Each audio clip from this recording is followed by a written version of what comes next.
Hello, and welcome to the Heart of Dentistry podcast. We're looking forward to bringing you the tools that will be so helpful in making your career full of heart and fulfillment. Hi, y'all. This is Brandi Hooker-Evans with the Heart of Dentistry podcast, and I am so excited to have a dear friend of mine who happens to also be an RDH and a yogi. She instructs the yoga and is a speaker and coach really all over the world at this point. So, our mission at the Heart of Dentistry is to take the ache out and put the heart back into practice in every way possible. And Caitlin, I am so excited for you to be here with me today because I think that your mission as the Aligned Hygienist is making such a profound impact inside of our profession and out.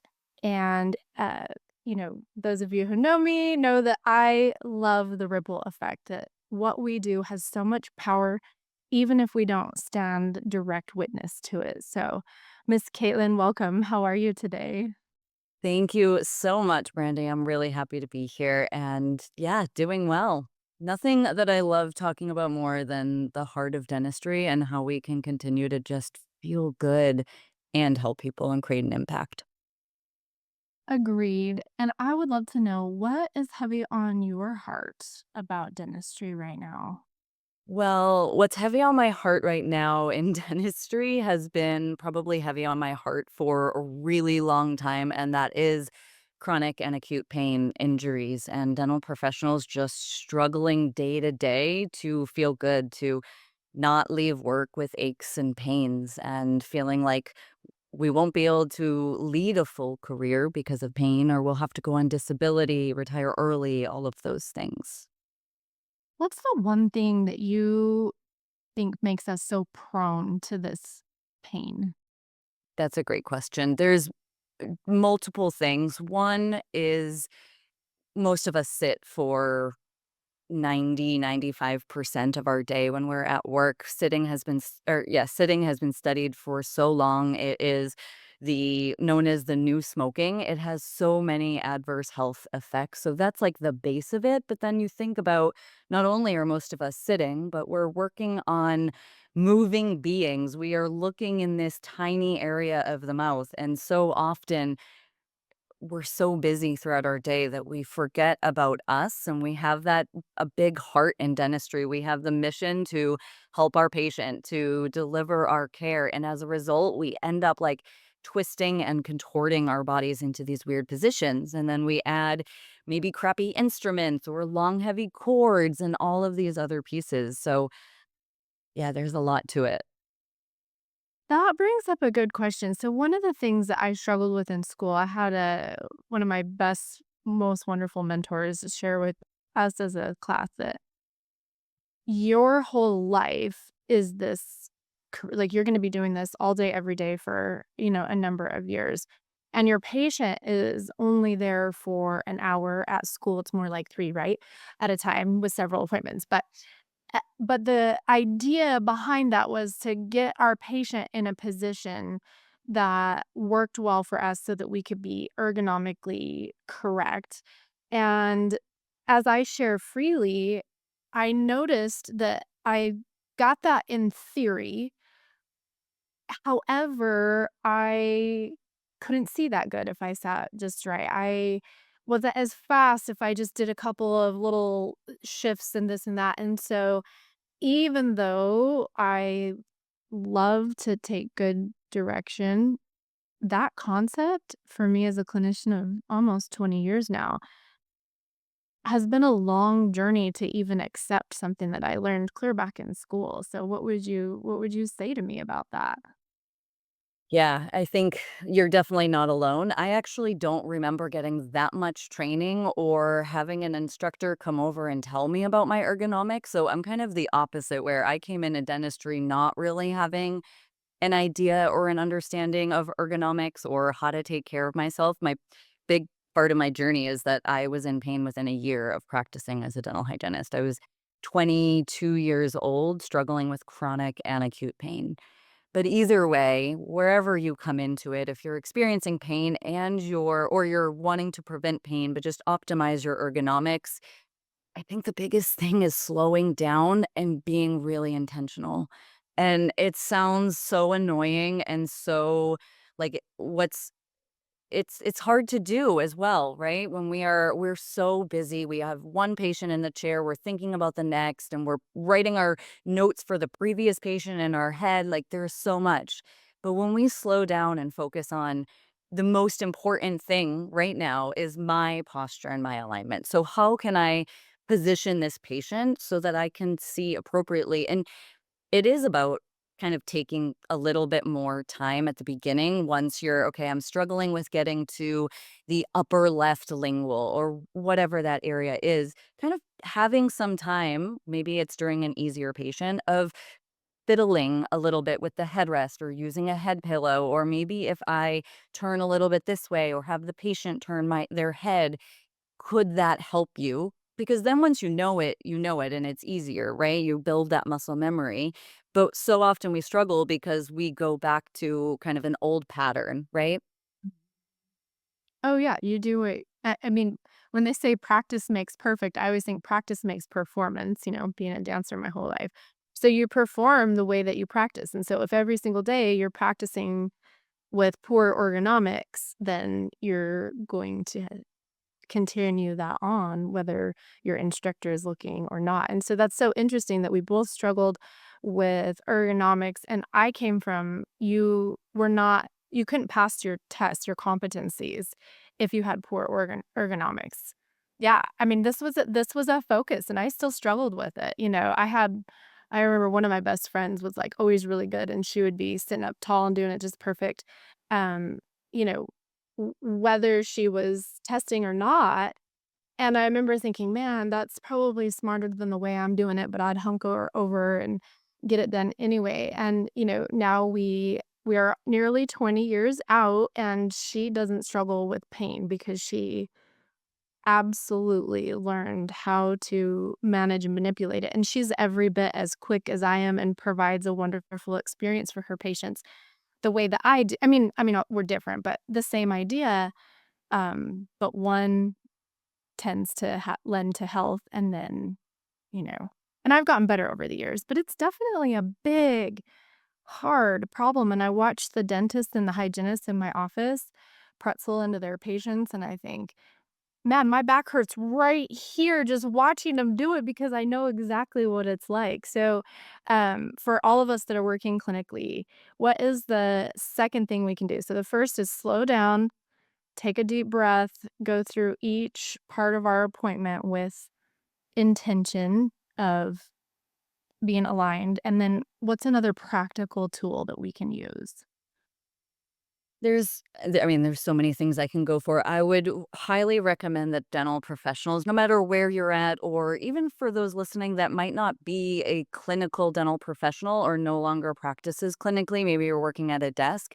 How can you optimize your workspace so that you can maintain that neutral posture? So, of course, this is our patient positioning and, how they're looking, all of that, but it's also the tools that we use and the setup of our space. So, are your instruments readily available so that you don't have to do this weird leaning to reach for your instruments, right? It's also, I'd say the biggest thing is neutral posture. And so setting up your workspace, again, hand pieces, even if you're on a computer, it's your computer setup, but setting everything up so that you can maintain neutral. And then what tools are you doing to help you maintain neutral? Ergo loops are a big one, a saddle stool that kind of forces you into better alignment. And since I've talked about saddle stools and ergo loops for a really long time, and I didn't get them for myself for a really long time, but once I started using them, both of them almost prevent or don't even allow me to do my weird lean to the side or yeah, just those bad habits that we find ourselves in, it almost keeps you for my ergo loops, it messes with like, I won't be able to see properly if I'm tilted to the side or I'm too close to my patient because 'cause I'm rounding forward. So, a lot of these tools that we can invest in support our well-being and maintaining that neutral posture. Okay, that is such good practical advice. I have a couple of questions. The number one question is I have been learning that sitting in a 90-degree, like in a chair, that is like not necessarily from our human background, something that we've always had and that it's not healthy for us. But like you said, sitting is a new smoking. And so if I'm we're gonna look at this from the back office and the front, but if I'm in the back office, is the saddle stool enough of a change that it really does help me stay neutral? Because that sitting 90-degree prone is apparently pretty hard on us. Yes. So sitting in a 90-degree angle, we used to think that was ideal in ergonomics for years. But we've found that sitting with your hips higher is better. So a saddle stool is so much better than a traditional chair that puts you in a 90-degree angle. It's more, saddle stools put you in more of a stand sit orientation. So there's less pressure on your spine, there's less pressure on your hips, there's less pressure on your like hip flexor muscles that get really tight, and those hip flexor muscles are attached to our low back, our lumbar vertebrae. So if those are tight from sitting in a traditional chair for years on end, that can actually pull on the vertebrae and cause or worsen pain. So a saddle stool is typically, everyone's going to range in what they sit in, but anything where your hips can be higher than your knees is going to be a lot better for the body. Granted, standing is more ideal than a saddle stool, but I highly recommend a saddle stool and really a stand sit orientation. So even if you are sitting in a saddle stool, you're practicing clinically, making sure that one, you're aware of your body and your posture, aware of how long you're sitting for periods of time. Like obviously, if we're doing I'm a hygienist. If I'm doing a scaling and root planing, there's only so much getting up that I can do, right? But taking those moments when we can to get up, to walk around, to stretch our body out. And then the last thing is saddle stool or regular chair in general is how are we rebalancing our body from sitting? So if we know that sitting for long periods of time, typically our chest muscles tighten, our neck muscles, our hip flexors, our back, but like there's an imbalance in the body. So how are we rebalancing either throughout the day and after work so that when we come in and we sit again for that next 8 hours, we're not bringing in the pain and the discomfort and the tightness from every day before. Absolutely. So I learned something from one of our mutual friends, and I would love to hear your opinion on it. Katrina Klein taught me that if I would stand and then sit, alternating every single patient, that would make a huge difference in my clinical care. And I implemented that maybe 2 years ago, 2 or 3 years ago. And I feel like that has been such a huge help for me. What do you think about alternating that stand-sit process? Is that Yeah. I Yeah, I I manage that?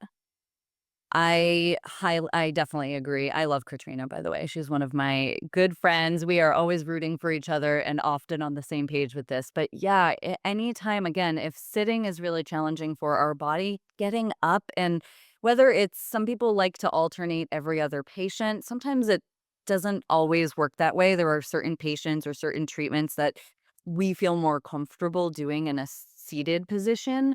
So whether it's every other or some people will do, I'm going to stand during the first part of my day and sit at the end of my day, or vice versa.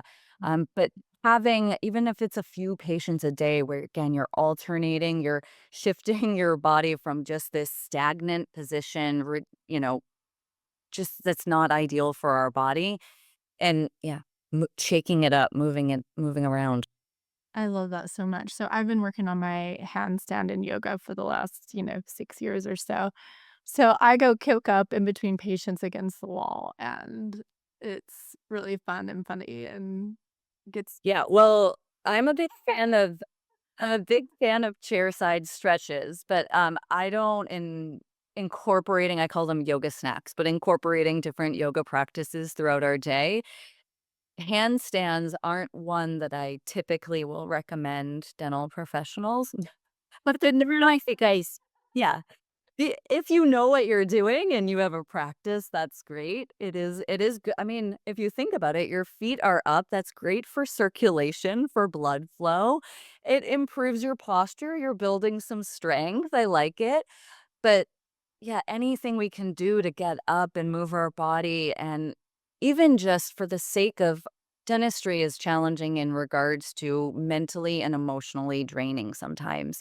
So having these opportunities of whether you're going to do a handstand in the break room or just do a few stretches chairside in your operatory, even if you're standing or sitting, that can not only reduce tension, not only improve circulation in our body and bring our body back into balance, but it's also those moments that we get to connect to ourselves for just a few breaths and to recenter and reground instead of being on that hamster wheel, and we're bringing all of the energy and all of the stress from the morning into the next patient and the next patient, and we're just adding on. So those little chair side stretches or whatever we call them, those moments to just pause, even if it's when we're reading our notes or we're prepping for the day or we're waiting for our patient because they're late or then they had to go to the bathroom and then they had to send a text message. Like, there are opportunities for us to slow down and pause if we find them and we're really intentional about it.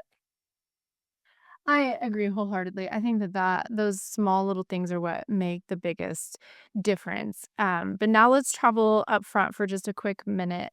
Let's say that we are doing the interns, all the administrative type tasks, and we're at the front office and we're mostly in the chair. What would you have me do if I was, filling in for Aubrey today? How would you help me? Because I'm in this spot. Yep. So, I mean, it's the same thing with setting up our workspace in the back as it is our front. So, we want to think about, just as we have neutral posture with our patients, we want to think about kind of squaring our workspace. So, if I were you or if I was with you, I would make sure that when you sit at your desk that first of all, you're in a chair where your hips are higher than your knees even a little bit, that your spine is able to be nice and long. And I'm a big fan of I'm not a big fan of all the, really fancy ergonomic desk chairs. I think some of them are really great and some of them aren't necessarily, and especially the ones that go back and don't help you actually stay with a long spine. So even if you have a pillow or a blanket behind your low back to help you sit up straight, but think about, again, the keyboard. Where's the mouse? Making sure that the mouse isn't out to the side so you have like a chicken wing with your elbow out,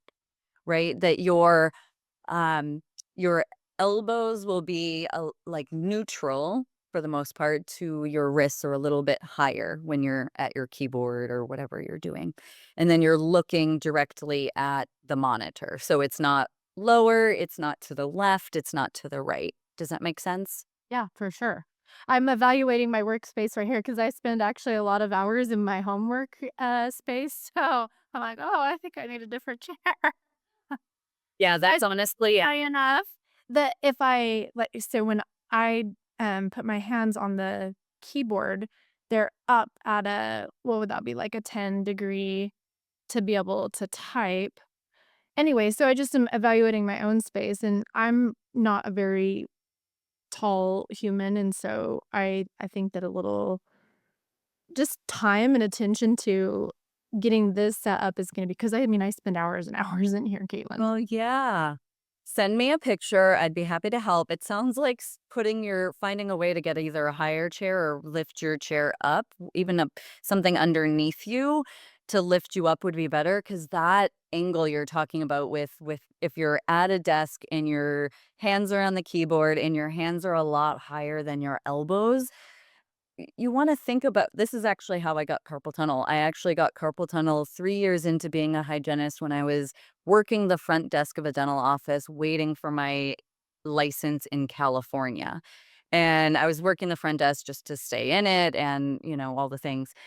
And I was not privy to ergonomics at that point, and my mouse was way out to the side, and it was the same situation where my hands were higher when I was working on the keyboard, so there was a huge angle. You wanna think about blood flow and circulation. We are not getting blood flow to our hands and our wrists, and we need blood flow, we need circulation in order for our hands to function, right? So, lifting yourself up so there's not that almost like broken angle. That makes sense? That makes total sense to me. Absolutely. I mean, I feel like I have so much homework as a clinician and as a, office worker after having a visit with you. So yeah, I will definitely send you a picture of my workspace. And so, is that something that you like to do for people, like getting a picture of the workspace and then helping them brainstorm that? Yep, absolutely. I do in-office consulting for dental teams, but I also do coaching for individuals, and if I'm not with them in person, I would love to see either we can there's so much we can do virtually. I can do virtual ergonomics coaching, but I have a online program for dental hygienists. It's ergonomics and therapeutic yoga, and I have them send me photos and videos of them practicing in different angles, and this is something I recommend people do even listening now. Like, for you, Brandy, I think sometimes when we take a picture of ourself or a video or have someone else do it when we're not thinking about it and we're not in our pretty perfect Monday morning posture. Yeah. But more like afternoon posture or end of the week posture, we can get a lot of information and we might not know necessarily what to do, but we're like, oh, that there is a problem. So that's one of the things I love. I think I just love this in general. I love when something needs to be fixed and you can see it and it's like a really easy thing because a lot of these things really are. It's like, oh, you need a higher chair or you need to bring your mouse in or oh my gosh, no wonder why you have back pain. Your patient's way too high or way too low. Or a lot of the times it's like really simple things that when we're so in it, we can't see outside of it. 1,000,000%. And I'll just share, I feel like I'm always tattling on myself, but I got a new pair of loops just 2 years ago, so not very long, but when we were measuring for them, I was at a conference and I said, "Okay, this feels good." And everyone was like, "No, no, no, no, no, that's too far away." And I said, "No, my working space is right here." Anyway, so now I have loops that my working space is maybe 30 to 50% shorter than what is comfortable for me in an ergonomic. So I can't see through anyway, so you can appreciate, like, there's a lot of us out here having this conversation that we're just doing the best we can with what we have, and you know what? Maybe there's not a budget for a saddle chair, so I think that being able to have these conversations and just take a step back and say, Caitlin, my back does hurt. What could I do about it? And so they can find you on Facebook and Instagram, the Aligned Hygienist. And if anyone is like, got a burning question, you can help them with it. Or in my case, I will be sending you some data to evaluate my progress because, and mine is both clinical and work. So hopefully this has been super helpful for everyone else because I know I just gained so much from our conversation. So, Caitlin, thank you so much for joining the Heart of Dentistry podcast. I feel like you've really been able to take the ache out literally and figuratively. So, thank you so much for being here. Yeah, thank you so much for having me. And lastly, I'll just remind everyone like this is a lifelong thing. So don't get super caught up like one thing at a time and just take care of you. Thank you. I love that. Thank you. Thank you, everyone.